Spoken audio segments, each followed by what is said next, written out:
Senhores, então bem-vindo aqui mais uma aula aqui do MTA, de Network Fundamentals. Antes de começar a aula, só fazer mais um jabá aqui do meu treinamento Risco Zero. Se você conhece alguém que está querendo fazer o CNA, CND1 e CND2, nesse treinamento eu dou uma garantia total, por isso que eu chamo ele de Risco Zero. Basicamente, se o cara não passar, eu devolvo o dinheiro para ele e dou mais uma graninha lá para ele ficar feliz. Então, o risco é totalmente meu. Se você quer saber mais detalhes sobre esse tipo de treinamento, eu abro 2 turmas por ano, essa é a segunda turma, a última turma de 2016. Provavelmente a inscrição, se não me engano, acaba amanhã. Então se você conhece alguém que está a fim de tirar o CCNA Route Switch V3, um novo CCNA, tá o link aqui na descrição do vídeo sobre esse meu treinamento, o novo treinamento Risco Zero. A gente está na segunda turma. Entre lá, tem depoimento, tem explicação, tem depoimento de cara que já passou na prova, foi aluno meu, enfim, bem legal. O site está aqui embaixo, galera. Lá tá tudo explicado e qualquer coisa também, se você tiver alguma dúvida, me manda um e-mail. Então aqui a gente está na aula 2 do MTA 98366 sobre Network Fundamentals.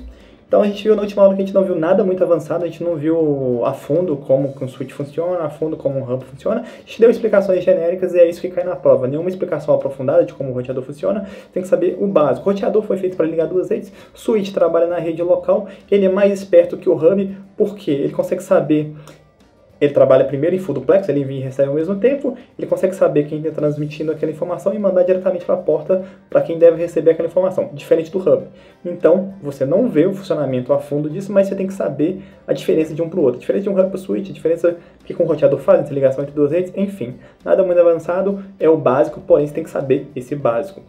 Galera, a gente vai falar aqui agora do AP, ou do Wireless Access Point, todo mundo chama de AP, de Access Point. Basicamente o que ele faz, ele é um switch, só que sem fio. Quando você vai na praça de alimentação de um shopping ou num shopping, você conecta lá o seu celular na rede sem fio do shopping, você conectando, por exemplo, num AP, no Access Point. É um ponto de acesso onde todo mundo que está com um dispositivo sem fio vai conectar. Beleza? Você pode ter vários, porque se você tiver um só e você tiver milhares de pessoas conectadas nesse dispositivo, o desempenho vai cair, então você espalha vários, por exemplo, se for um ambiente empresarial, se for um shopping, se for uma empresa grande, você coloca vários. Normalmente na sua casa você tem um só, um ponto de acesso só, porque você tem poucas pessoas na sua casa. Agora, se for uma república gigante que mora 1 bilhão de pessoas, você precisa comprar mais AP. Por quê? Porque a velocidade desse dispositivo ela é compartilhada com todo mundo que está acessando ele. Então, se eu tenho um dispositivo e tenho 100 pessoas, o desempenho vai ser 1. Se eu tenho o mesmo dispositivo com 2 pessoas só conectadas, o desempenho vai ser melhor, porque eu tenho menos pessoas compartilhando esse meio, esse access point, tranquilo? Então um AP é como se fosse um switch, só que a velocidade dele ali de acesso a esse cara é compartilhada dos usuários que estão acessando ali. Então, quanto mais hosts eu tenho, mais dispositivos eu tenho conectados nesse cara, pior vai ser o desempenho. E a gente tem também aqui, ele coloca aqui o conceito de Serial Data Transfer, ou transferência de dados de forma serial. Galera, se eu coloco uma coisa em série, é um atrás do outro. Então, o que ele coloca aqui, que é quando eu estou transmitindo alguma coisa num cabo, o dado atravessa num streaming, né, num conjunto de uma fila única, como se fosse uma fila única igual está aí na estrada, uma estrada de uma única via. Quando eu tenho essa única via, um carro vai ficar atrás do outro, né? Essa que a gente chama de fila indiana, né? Se eu tivesse várias vias, se eu tivesse 3, a gente ia ter uma transição paralela. Não é assim que funciona. A gente tem uma transmissão aqui no cabo, o dado atravessa de forma serial, em série, um atrás do outro, nunca paralelo. E ele fala aqui também de Data Transfer Rate, ou simplesmente a velocidade de transmissão. A gente tem aqui, ele é sempre em bits por segundo. Quando você vai contratar um link de internet, você pode reparar lá que o Bzinho é minúsculo. Por quê? Diferente de armazenamento, quando você vai comprar um HD, que o B é maiúsculo, que é de byte, bytes são 8 bits. A taxa de transferência é sempre em bits por segundo. Então, quando você está fazendo download, aquele valor que fica aparecendo lá na sua tela, ele é em bits por segundo. Então, galera, sempre quando você vai colocar alguma coisa com relação à velocidade de transferência, a gente coloca bits por segundo, ou velocidade de um link, velocidade de uma interface, bits por segundo. Quando é armazenamento, a gente fala de bytes. Então aqui nesse caso, em rede, bits por segundo. A gente tem 2 tipos de comunicação, broadcast e unicast. Broadcast é quando eu estou dando aula, eu estou lá na frente falando para todo mundo e todo mundo está recebendo. Então é 1 para vários, ou 1 para todo mundo. Unicast é 1 para 1, ou seja, eu falando, por exemplo, com a minha esposa, eu estou falando direto com ela. Tranquilo? Então é 1 para 1. Broadcast é 1 para todo mundo, ou 1 para vários, e unicast é 1 para 1. Então a gente tem esses 2 tipos de transferências aí. Na verdade a gente tem mais, mas aqui ele só coloca esses 2. Então vamos ficar nesses 2, não vamos estudar uma coisa a mais do que pede lá no blueprint da prova. Para essa prova específica, galera, ele está falando aqui broadcast e unicast, a gente tem que saber broadcast e unicast. Pode ser que lá na frente ele peça mais alguma coisa, mas enfim. IP, galera. IP é o identificador seu na sua rede. O seu identificador, eu me chamo Gustavo, mas para a rede, esse nome para ele não importa. Eu preciso de ter um IP para começar a comunicar na rede. Então esse IP, galera, é o número que me identifica na rede. Assim como o telefone, que ele tem diversas porções, o telefone, por exemplo, ele tem lá 55, identifica o Brasil, 31, por exemplo, Minas Gerais, aí tem lá 3277, é o prefixo de uma região dentro de Minas Gerais, e 5224 é o usuário, é o host final, o telefone de alguém. Então, todos esses pedaços, galera, a gente chama de hierarquia. IP é assim também. Aqui, no caso, ele vai cobrar só duas hierarquias, duas divisões. O que representa a rede, por exemplo, aqui, 192.168.1 representa a rede. E o final 1 representa o host dentro dessa rede. Então, 192.168.1 é o IP completo. 192.168.1 é a rede, representa a rede, e 1 representa o host. Quando você pega uma carta e vai mandar para alguém, se é que você manda a carta ainda, né?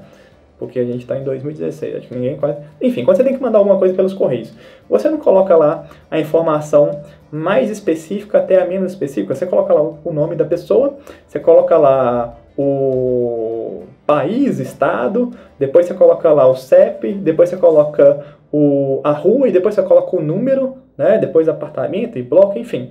Mas você não vai do genérico Gustavo. Tem quantos Gustavo? O correio não sabe onde mora o Gustavo. Tem 1 bilhão de Gustavos. Aí depois você põe Brasil. Ele sabe que ele tem que mandar essa carta para o Brasil. Aí depois você tem lá o estado. Ele sabe que tem que mandar para o estado, né? Então, a partir dessas informações, ele consegue mandar a informação. Aqui na rede também a gente vai ter essa mesma segmentação, porém aqui no Network Fundamentos, aqui no MTA, ele vai cobrar só duas. A porção que identifica a rede que você está e dentro dessa rede, quem é você. Então a rede que eu estou aqui é o 92681. E dentro dessa rede, eu sou o endereço 1. Então se eu pegar esse endereço aí, o 92681, é o meu identificador dentro dessa rede. Tranquilo? Então, aqui ele vai ter duas partes. A porção de Network ID identifica a rede que eu estou, e dentro dessa rede quem eu sou, é a porção do Host ID. Galera, a gente tem aqui na rede local computadores e outros dispositivos estão conectados utilizando cabo, né? Cabo de par trançado. Para quem não sabe, aquele cabo azulzinho que você pega lá, ele é trançado. Essa trançagem ele permite que eu alcance distância de até 100 metros com esse cabo, sem ter uma interferência que vai danificar a minha transmissão. Com esse trançamento eu consigo, a gente tem o que a gente chama de cabos de pares balanceados. Eu consigo ter esses 100 metros de cabo. Eu não vou entrar em detalhe aqui, porque não cobra de novo no MTA. Mas é legal, depois, se você quiser procurar aí alguma coisa, saber por que ele é trançado, a gente chama isso de cabo balanceado, enfim, para alcançar a distância de 100 metros com desempenho aceitável, tranquilo? Então a gente tem aqui essa rede local aí, a gente tem uma rede cabeada, por exemplo, os servidores e as estações ali, e a gente tem a rede sem fio, que a gente está ligado ali no AP, que é esse negocinho aí direito aí com esse... Você sabe o sinal de Wi-Fi, né? Então você já navegou na internet, você sabe o sinal de Wi-Fi. E aqui, galera, a gente tem o conceito de VLAN. Vocês estão vendo aí que eu tenho os servidores aí do lado esquerdo. A gente está aí o time do Capitão América, que está com os escudos aí.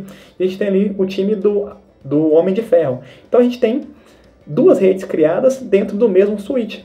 Eu tenho duas redes locais dentro de um único switch. Eu tenho uma rede local física, que é aquele switch.